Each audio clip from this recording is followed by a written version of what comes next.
நான் இவ்வளோ ஜெபம் பண்ணேன், இவ்வளோ பிரயாசப்பட்டேன், எழுப்புதலை பார்க்க முடியல, அற்புதங்களை காண முடியல, நான் இவ்வளோ கஷ்டப்பட்டு ஊழியம் செய்கிறேன், பண பிரச்சனை, வீட்டில் நெருக்கம், உபத்திரவம், பாடுகள், இதுதானே மிஞ்சி இருக்குது. நிந்திக்கிறான், பரிகாசம் பண்றான், கேவலமா பேசுறான். நீங்க பார்த்துட்டு சும்மா இருக்கிறீங்க. நான் எதுக்கு ஊழியம் செய்யணும்? சோர்ந்து போயிட்டீங்களா? ஆண்டவர் சொல்லுகிறார், எலியாவே எழும்பு, நான் உன்னை பலப்படுத்துகிற தேவன்.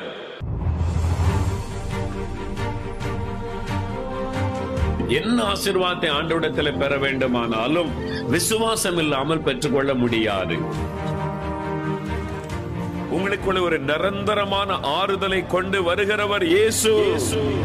ஆகவேதான் அவர் சொல்லுகிறார், நானே உங்களுக்கு ஆறுதல் செய்கிற தேவன்.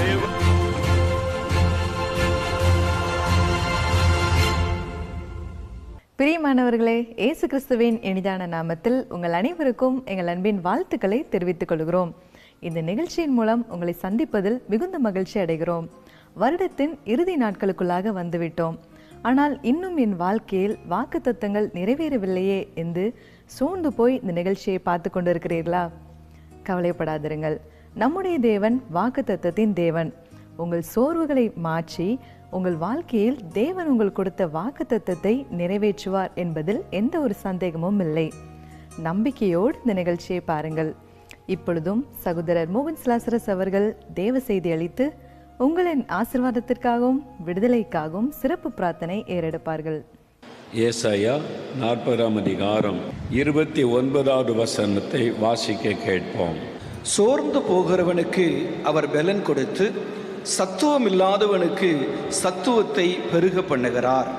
சோர்ந்து போகிறவனுக்கு ஆண்டவர் பலன் கொடுத்து சத்துவம் இல்லாதவனுக்கு சத்துவத்தை பெருக பண்ணுகிறார். சோர்ந்து போகிறவர்களுக்கு பலன் கொடுக்கிற தேவன். ஆண்டவர் வாக்கு கொடுக்கிறார், சோர்ந்து போகிற உனக்கு நான் பலன் கொடுத்து சத்துவமில்லாதவுடைய சத்துவத்தை நான் பெருக பண்ணுகிற தேவன். இந்த நாட்களிலே சோர்ந்து போன நிலைமையில் இருக்கிற அநேகரை சந்திக்க முடிகிறாரு. இப்போ எனக்கு ஜெபிக்கணும்னு விருப்பமே இல்லை. ஏன் இப்படி சொல்கிறீங்க? நான் எவ்வளோ ஜெபம் பண்ணி பார்த்துட்டேன், ஒன்றும் பதில் வரலை. பிறகு ஜெபம் பண்ணி என்ன பண்ணேன்? அதனால் ஜெபம்னாலே எனக்கு சோர்வு வந்து விட்டது. அப்படி சொல்லுகிறவர்களை சந்திக்க முடிகிறாரு. முன்னால் நல்ல ஊழியெல்லாம் செஞ்சீங்க, சுவிசேஷெல்லாம் அறிவிச்சிங்க, இப்போ செய்கிறீங்களா? இப்போ அதெல்லாம் விட்டு ரொம்ப காலம் ஆயிற்று. ஒரு காலத்தில் உற்சாகமாக ஊழியெல்லாம் செய்தேன். ஊழிய செய்து என்ன நன்மை கிடைச்சது? நிந்தையும் நெருக்கமும் அவமானமும் பொய்யான குற்றச்சாட்டும் தான் வந்திருக்குது. வேறு என்ன கிடைச்சிருக்குது? அதனால் ஏன் ஊழியம் செய்யணும் அப்படின்ற மாதிரி ஒரு சோர்வு வந்து விட்டார். இந்த மாதிரி பாதிக்கப்பட்டவர்களையும் பார்க்க முடிகிறது. முன்னால் நல்ல கர்த்தருக்குள்ள உற்சாகமாக பாட்டெல்லாம் பாடி துதித்து சந்தோஷமாக இருந்தீங்க. இப்போ வாயே திறக்க மாட்டேங்கிறீங்க, சும்மா அமைதியாகவே இருக்கீங்கன்னா துதிச்சுதா என்னத்தை கண்டோம்? எல்லாம் பண்ணி பார்த்தோம், ஒன்றும் நடக்கலையே. அதே மாதிரி தானே இருக்குது. ஒரு மாற்றத்தையும் பார்க்க முடியல, அற்புதத்தையும் பார்க்க முடியல. அதனால் ரொம்ப மனம் சோர்ந்து விட்டார். இப்படி சொல்லுகிற மக்களையும் எல்லா இடத்திலும் பார்க்க முடிகிறாரு. காரணம் என்ன? இந்த உலகத்தில் கிரியை செய்கிற சத்துருவாகிய சாத்தான், அவன் எப்பொழுதும் தேவ பிள்ளைகளுக்கு விரோதமாய் செயல்படுகிறவன், கர்த்தருடைய பிள்ளைகளுக்கு விரோதமாய் காரியத்தை செய்கிறவன், அவர்களை முடக்கிவிட வேண்டுமென்று நினைக்கிறவன். சாத்தான் தேவ ஜனத்தை எப்படியாவது முடக்கிவிட வேண்டும், அவர்களை செயல்பட விடக்கூடாது என்று கிரியை செய்கிறவன். இந்த சாத்தான் பயன்படுத்துகிற ஆயுதங்களிலே ஒன்றுதான் சோர்வு, மனம் சோர்வு. நான் ரொம்ப சோர்ந்துட்டேன் அப்படின்னு சொல்லுவான்ல, சாத்தான் பயன்படுத்தக்கூடிய ஒரு ஆயுதம். இந்த கடைசி காலத்தில் சாத்தான் பயன்படுத்தக்கூடிய ஆயுதங்களில் ஒன்று பயம். அது ஒரு சாத்தானுடைய ஆயுதம். நம்மளை பயப்படுத்தி முடக்கி விடுவது. எதை எடுத்தாலும் பயம், எதிர்காலத்தை குறித்த பயம், சூழ்நிலைகளை குறித்த பயம், காரணமில்லாத பயம். அது ஒரு சாத்தானுடைய ஆயுதம். அதனுடைய விளைவு டிப்ரெஷன், மன அழுத்தம், அந்த மாதிரி காரியம். இன்னொரு ஆயுதம், சாத்தான் பயன்படுத்தக்கூடிய ஆயுதம் பலவீனம், பலவீனப்படுத்தி விடுவது, ஆவிக்குரிய வாழ்க்கையை பலவீனப்படுத்துவது, சரீரத்தை பலவீனப்படுத்துவது, நம்முடைய பலனை குறைத்து விடுவது. பலவீனப்படுத்திட்டா ஜெபிக்க முடியாது, ஊழியம் செய்ய முடியாது, கர்த்தருக்காக எழும்பி பிரகாசிக்க முடியாது. அது சாத்தானுடைய ஒரு ஆயுதம்.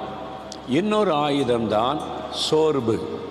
இந்த சோர்வை கொடுத்துட்டா இவங்களால ஜெபிக்க முடியாது, ஊழியம் செய்ய முடியாது, மனம் சோர்ந்து விடுவாங்க.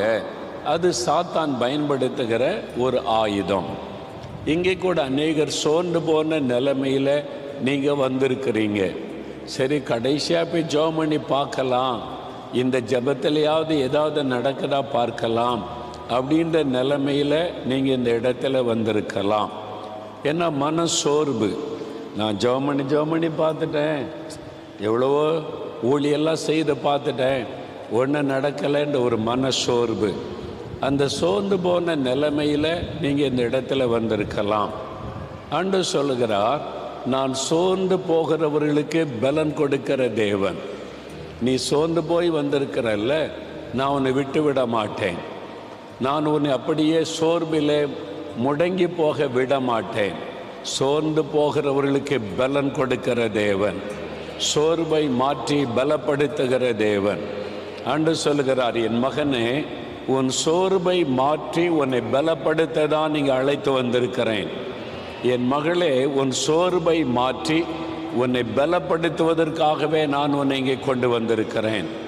சோர்வை மாற்றுகிற ஒரு தேவன், சோர்ந்து போகிறவர்களுக்கு பலன் கொடுக்கிற ஒரு தேவன். நம்ம நினைப்போம், எனக்கு தான் இந்த மாதிரி இருக்குது, எனக்கு தான் இந்த சோர்வு எல்லாமே, அவங்கெல்லாம் நல்லா இருக்கிறாங்க அப்படி தோன்றும். ஆனால் வேறு புஸ்தகத்தை நீங்கள் வாசித்தால், தேவனால் ஆசீர்வதிக்கப்பட்ட பயன்படுத்தப்பட்ட பெரிய பெரிய ஊழியர்கள், தீர்க்கதரிசிகள் கூட சோர்ந்து போன சம்பவங்களை வேதத்தில் எழுதி வைக்கப்பட்டிருக்கிறது.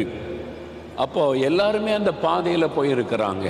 மோசே, ஆபிரகாம், எலியா, அவங்கெல்லாம் அந்த பாதையில் போயிருக்கிறாங்க. சோர்வு அவளை தாக்கி இருக்கிறது, சோர்ந்து போன ஒரு சூழ்நிலை வந்திருக்கிறது. சிலர் உடனே சோர்வு நீங்கி எழும்பிட்டாங்க, சிலர் சில காலம் சோர்ந்து போன நிலைமையிலிருந்து அவங்க எழும்பி வந்திருக்கிறாங்க. இந்த சோர்வு என்கிற பாதையில் போகும்போது ஆண்டவர் அப்படியே விட்டு விடவில்லை, உடனே பலப்படுத்தி அவங்களை தைரியப்படுத்தி நடத்தினார்.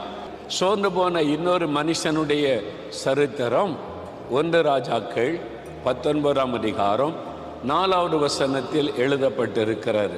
அவன் வனாந்தரத்தில் ஒரு நாள் பிரயாணம் போய் ஒரு சூரைச் செடியின் கீழ் உட்கார்ந்து தான் சாக வேண்டும் என்று கோரி, போதும் கர்த்தாவே, என் ஆத்துமாவை எடுத்துக்கொள்ளும், நான் என் பிதாக்களை பார்க்கிலும் நல்லவன் அல்ல என்று சொல்லி ஒரு சூரைச் செடியின் கீழ் படுத்துக்கொண்டு நித்திரை பண்ணினான். போதும் கர்த்தாவே, என்னை எடுத்துக்கொள்ளும் அப்படின்னு ஜெபித்த ஒரு மனுஷனை பற்றி எழுதியிருக்குது. பூமியில் யாரும் சொல்லி கேட்ட மாதிரி இருக்குதா? நீங்கள் தான் ஆண்டவர்கிட்ட போய் சொன்னீங்களா, போதும் ஆண்டவரே, இதை விட என்னை எடுத்துக்கொள்ளுங்க அப்படின்னு சொல்லியிருக்கீங்கல்ல. சோர்வு. யார் இந்த மனிதன்? எலியா. எலியாவின் பெயரை கேட்டால ராஜாக்கள் நடுங்குவாங்க.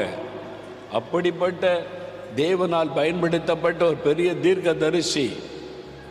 அவர் ஜெபம் பண்ணா வானத்தின் அக்கினி இறங்கி வரும். அவர் ஜெபம் பண்ணினா மரித்த குழந்தை உயிரோடு எழும்பும். அவர் ஜெபம் பண்ணினா வானம் அடைக்கப்பட்டு விடும். அவர் ஜெபம் பண்ணினால் மறுபடி மழை வரும். அவ்வளவு தேவனோடு நெருக்கமான ஒரு அனுபவம் உள்ள ஒரு மனிதர் எலியா. அவ்வளோ பெரிய தேவ மனுஷனே பாருங்க, அவர் சொல்ற ராஜாவுக்கு முன்னால் வந்து, ராஜாவே, என்னுடைய வார்த்தையின்படி தான் இனிமே இந்த தேசத்தில் மழை பெய்யும். இஸ்ரவேலின் தேவனாகிய சேனைகளின் கர்த்தருக்கு முன்னிருக்கிற நான் சொல்லுகிறேன். இந்த மாதிரி சொன்ன ஒரு ஆளை நான் பார்த்ததில்லை. எலியா சொல்லும்போது, அதை வாசிக்கும் போதே நமக்குள்ள ஒரு அனல் மூளும். இஸ்ரவேலின் தேவனாகிய சேனைகளின் கர்த்தருக்கு முன்னிருக்கிற நான் சொல்லுகிறேன். தன்னை எப்படி அறிமுகப்படுத்துறார் பாருங்க. அவர் அட்ரஸ் என்னன்னு கேட்டா, எலியா, அவனுக்கு எந்த ஊருப்பா, அவனுக்கு அட்ரஸ் என்ன, ஃபோன் நம்பர் என்ன அப்படின்னு கேட்டா, இஸ்ரவேலின் தேவனாகிய கர்த்தருக்கு முன் இருக்கிறவன். அதான் அவருக்கு அட்ரஸ். அப்படிதான் சொல்றார் ராஜா கிட்ட. அப்படிப்பட்ட ஒரு நல்ல ஒரு தேவ மனுஷன், தேவனுக்காக பெரிய காரியத்தை சாதித்தவர். இப்ப சொல்றாரு, வனாந்தரத்தில் ஒரு நாள் முழுவதும் வனாந்தரத்தில் ஓடி ஓடி பிரயாணப்பட்டு போய் ஒரு சூறை செடியின் அடியில் படுத்து கொண்டு, போதும் கர்த்தாவே என்னை எடுத்துக்கொள்ளும் அப்படின்னு சொல்றார். எதனால? சோர்வு வந்து விட்டார்.